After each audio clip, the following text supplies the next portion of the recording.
তো যাদের যুবশ্রী প্রকল্পের জন্য ফর্ম ফিল আপ করা ছিল, আবেদন করা ছিল, তাদের জন্য খুব বড় একটা সুখবর। তো যারা যুবশ্রী প্রকল্পের জন্য যারা আবেদন করেছিল তাদের জন্য আজকের এই ভিডিওটি খুবই গুরুত্বপূর্ণ, কারণ এখান থেকে নতুন লিস্ট, ওয়েটিং লিস্ট এখান থেকে ছাড়া হয়েছে। তো এই ওয়েটিং লিস্টে যদি আপনাদের নাম থাকে তাহলে আপনারা প্রতি মাসে 1,500 টাকা করে কীভাবে পাবেন সেই বিষয় নিয়ে আজকের সম্পূর্ণ আলোচনা থাকবে। চ্যানেলে যদি নতুন হয়ে থাকেন অবশ্যই চ্যানেলটি সাবস্ক্রাইব করবেন এবং পাশে থাকা বেল আইকনটি অবশ্যই অল করে ভিডিওটি প্রত্যেককে শেয়ার করবেন, যাতে এই যুবশ্রী প্রকল্পের বিষয়ে সবাই জানতে পারে। তো চলুন ভিডিওটি শুরু করা যাক। তো যুবশ্রী প্রকল্প যাদের ওয়েটিং লিস্ট ডাউনলোড করার জন্য সর্বপ্রথম আপনাদের মোবাইল থেকে হোক আর কম্পিউটার থেকে হোক আর ল্যাপটপ থেকে হোক আপনাদের ক্রোম ব্রাউজে আসতে হবে। ক্রোম ব্রাউজে আসার পরে এখান থেকে সার্চ করতে হবে এমপ্লয়মেন্ট ব্যাংক বলে, এমপ্লয়মেন্ট ব্যাংক বলে সার্চ করতে হবে। সার্চ করার পরে এখানে প্রথম যে লিঙ্কটা আসবে এই লিঙ্কে ক্লিক করতে হবে। এই লিঙ্কে ক্লিক করার পরে আমাদের নতুন একটা এখান থেকে পেজ এখান থেকে ওপেন হবে। এই পেজের এখানে প্রথমে এখানে দেখুন যে ভিউ, এখান থেকে এই যে view Yuvashree new waiting list, তো এই এখানে ক্লিক করতে হবে। এখানে ক্লিক করলে আমাদের এখান থেকে একটা পিডিএফ এখান থেকে ডাউনলোড হচ্ছে। এই যে দেখুন এখান থেকে ডাউনলোড হচ্ছে। তো আমার এখানে অলরেডি ডাউনলোড করা আছে, আমি এখান থেকে দেখিয়ে দিচ্ছি। তো আপনাদের যাদের এই যুবশ্রী প্রকল্পের জন্য অ্যাপ্লাই করা ছিল, অ্যাপ্লাই করার পরে আপনাদের যে রিসিভ কপিটা আছে সেই রিসিভ কপি দিয়ে এখান থেকে কিভাবে সার্চ করবেন, এখান থেকে আপনি যদি কম্পিউটার থেকে করেন তাহলে কম্পিউটারে এখান থেকে কন্ট্রোল এফ প্রেস করলে, অর্থাৎ কন্ট্রোল এফ ফর ফাইন এই অপশানটা আসবে। এই অপশানটা আসার পরে আপনাদের এখান থেকে এনরোলমেন্ট নাম্বারটা এখান থেকে যে ইবি নাম্বার আছে এখানে ইবি নাম্বারটা লিখলে আপনাদের কিন্তু এখান থেকে দেখিয়ে দেবে যে আপনাদের এই লিস্টটিতে নাম আছে কিনা। তো যাদের এখান থেকে ইবি নাম্বার দিয়ে সার্চ করার পরে যাদের নাম এখান থেকে দেখা যাবে তারা কিন্তু 100% এখান থেকে 1,500 টাকা করে পেয়ে যাবেন প্রতি মাসে।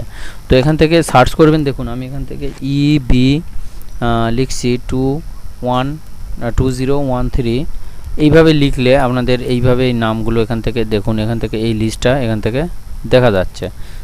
ঠিক আছে এখান থেকে কিন্তু এটা দেখা যাচ্ছে। তো আপনারা এইভাবে এখান থেকে আপনাদের নামটা বার করবেন এনরোলমেন্ট নাম্বারটা দিয়ে। এনরোলমেন্ট নাম্বার দিয়ে এখান থেকে সার্চ করে আপনাদের নতুন ওয়েটিং লিস্টের নাম এখান থেকে বার করবেন। ইভি নাম্বার দিয়ে সার্চ করার পরে আপনাদের এই লিস্টটিতে যখন নামটা পেয়ে যাবেন তারপরে আপনাদের কি করতে হবে, কি করার পরে আপনারা টাকাগুলো পাবেন এবার সেটা দেখে নিন।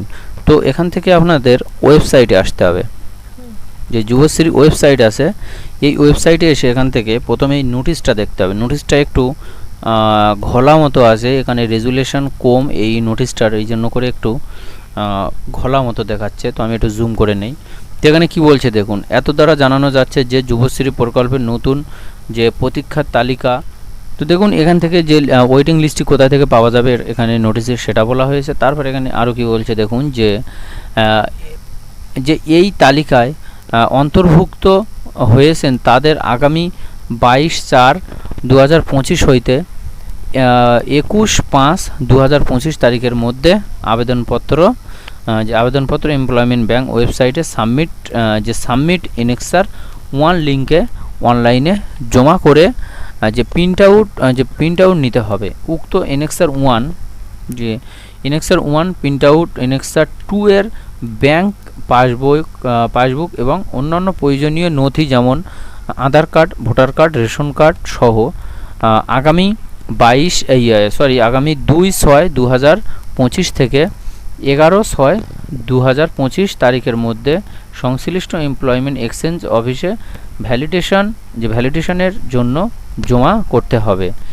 যে এনেক্সার 1 কীভাবে ফিল আপ করবেন, এখান থেকে এই যে আপনাদের যাদের ইভি নাম্বার ওখান থেকে ইবি নাম্বার আছে ওখান থেকে নিয়ে এখানে কিন্তু ইবি নাম্বার দিয়ে সাবমিট করতে হবে। ঠিক আছে, ইবি নাম্বারটা দিয়ে আপনারা সাবমিট করার পরে এখান থেকে এই যে ইবি নাম্বার দিলেন, দেওয়ার পরে পাসওয়ার্ড দিলেন, এখানে পাসওয়ার্ড দেওয়ার পরে এখান থেকে এন্টার ওটিপি দিতে হবে। ওটিপি দেওয়ার পরে সিকিউরিটি দিয়ে এখান থেকে সিকিউরিটি কোড দেওয়ার পরে এখান থেকে সাবমিট করতে হবে। সাবমিট করার পরে আপনাদের একটা রিসিপ্ট বার হবে। সেই রিসিপ্টটা দিয়ে সেই রিসিপ্ট নিয়ে আপনাদের প্রয়োজনীয় যে ডকুমেন্ট আছে সেই ডকুমেন্টগুলো নিয়ে আপনাদের কিন্তু যে এক্সচেঞ্জ অফিস আছে সেই অফিসে কিন্তু আপনাদের গিয়ে সমস্ত ফর্মগুলো কিন্তু জমা দিতে হবে। জমা দেওয়ার পরে কিন্তু আপনাদের কিছুদিন পর থেকে আপনাদের টাকা স্টার্ট হয়ে যাবে। এবং আরও যদি বিস্তারিত জানতে চান এই ওয়েবসাইটে আপনারা অবশ্যই এসে কাজগুলো করবেন এবং সমস্ত কিছু দেখে নেবেন। তো এই ছিল ছোট্ট একটি আপডেট। ভিডিও ভালো লাগলে অবশ্যই একটি লাইক দেবেন এবং কমেন্ট বক্সে আপনার মূল্যবান মতামতটা জানাবেন এবং ভিডিওটি কেমন হয়েছে অবশ্যই লিখবেন।